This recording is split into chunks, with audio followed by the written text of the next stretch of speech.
Muhammad Ali. In this video today, you're gonna learn the #1 thing holding guys back from losing fat.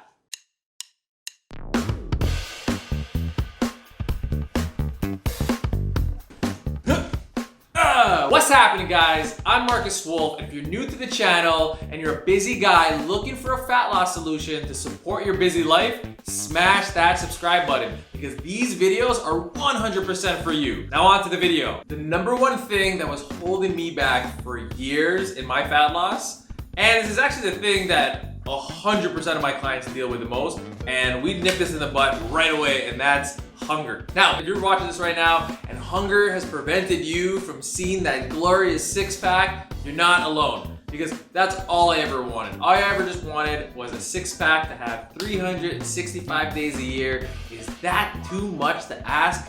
I don't think so either. So I had to figure out how to deal with my hunger issues where I was never gonna have that six-pack throughout the year. Now first, I'm gonna explain why hunger even occurs. And it seems pretty obvious, but here you go. So hunger occurs because you're taking nutrients out of your body, right? You're like malnourishing your body essentially. So your body will find reserved energy, hopefully from the layer of fat, that fluff around your stomach, and it's gonna do that for a little while. It might take a little bit of your muscle here and there, and your goal is to hold on to as much muscle as possible.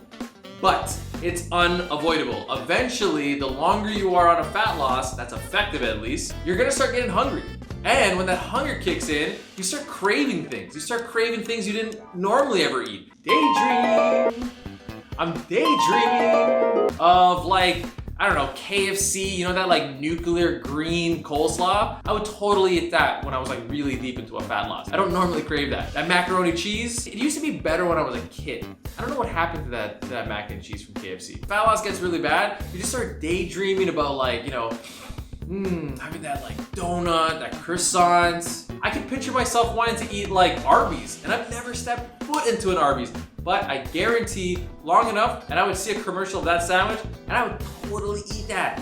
And that's grossing me out right now. Can you tell I'm kind of on a fat loss right now? Anyways, the less you have to worry in a fat loss, the better it's gonna be. So if you're not craving these weird foods, or you're not walking by the pantry wanting to grab an Oreo cookie or a bag of chips, the longer you're gonna be in a fat loss, and the more fat you're gonna lose.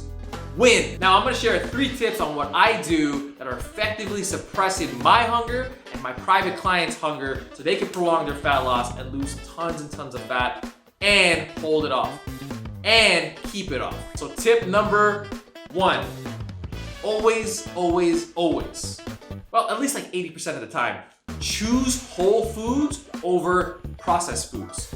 And that can be a super quick fix, right? So let's say for breakfast, instead of going for that breakfast cereal that's practically all sugar, yes, it's convenient, yes, it tastes good, goddamn, yes, I want those Lucky Charms cereals sometimes. But I know that bowl of oatmeal is gonna keep me full longer. And if you're in a fat loss, it's all about prolonging hunger. If you get hungry 2 hours after a meal, you're gonna just now, maybe snack or put another meal in you, and then you start adding those calories up throughout the day, and now you just ended up taking yourself out of a fat loss, and now you're not losing any more fat. And it's just as easy as that, to just make tweaks with every single meal, to have a little bit more whole foods over processed foods, just because it's gonna keep you full a little bit longer. Other things you could do is for let's say lunch, instead of having pasta, you could have potatoes, because potatoes have a higher satiation, they have a higher rate of keeping you full, right? And then let's say for dinner, same thing, you could have a little bit of potatoes instead of rice. And then if you're let's say you're watching a movie and you're just wanting to relax and you want to have a snack, instead of having that bag of chips, you could have a bag of popcorn, because popcorn is practically air, unless you get the ones that are covered in butter. Those are good. Anyways though, if you do get that, popcorn will keep you more satiated. It'll keep you more satiated longer. It's all about tweaking the things you eat in your meal that are gonna keep you full for the next one. Tip #2. So I thought this would be just a common thing, but it's very uncommon when I talk to my private clients when I first meet them. They're just not eating enough protein. You think you're eating enough protein, oh, I had 2 eggs this morning. Okay, The goal is to eat a lot of protein every single meal, because that is the nutrient that's gonna keep you full longer than any other nutrient. As long as you have about this much protein in every single meal, Tiger Claw! As long as you have that, you're good to go. So, every single meal have that much protein. So, the only thing is though, you wanna also still stick towards that whole food over processed food mentality.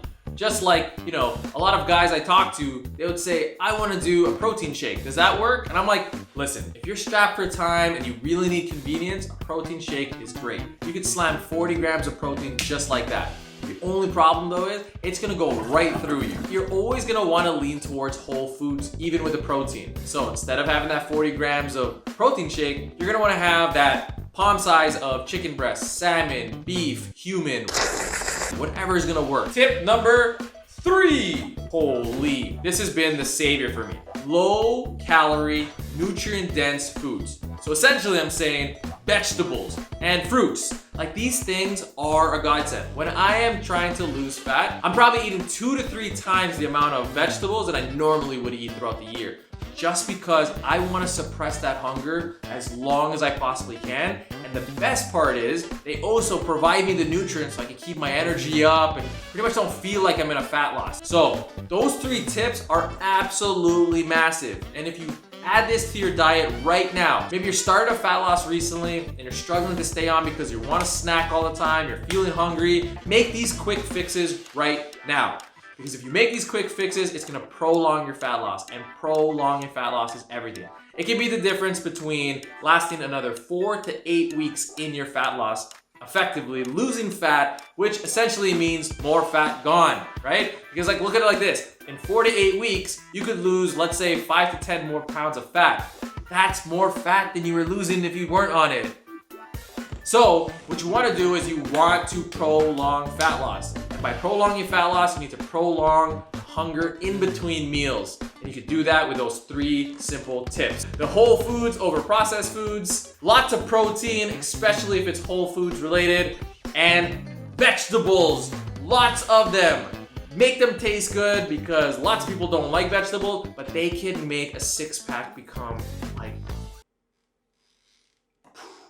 Anyways, guys, I hope you love those tips, because this was something that was really close to my heart, because hunger was always my issue. I am just a fat kid inside. I wanted to be a competitive eater my whole entire life, and it does not work. You cannot be a competitive eater and have a 6-pack at the same time. So I had to ditch those dreams to just say to myself, I want to have a 6-pack for 365 days a year, and it starts with dealing with hunger. So take these tips. Hopefully it helps a lot. If you need any help, down below I'm going to put a link so you can actually work with me. If you're a busy guy who's looking for a fat loss solution, I can help you out with tips just like this.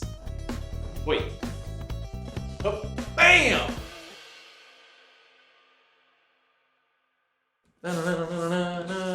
I don't even have oatmeal in this house. I haven't had carbs in like, God, how many weeks? I'm currently in a fat loss, so yeah, not a lot of carbs around my house. But sweet potatoes is my shit. I love my sweet potatoes.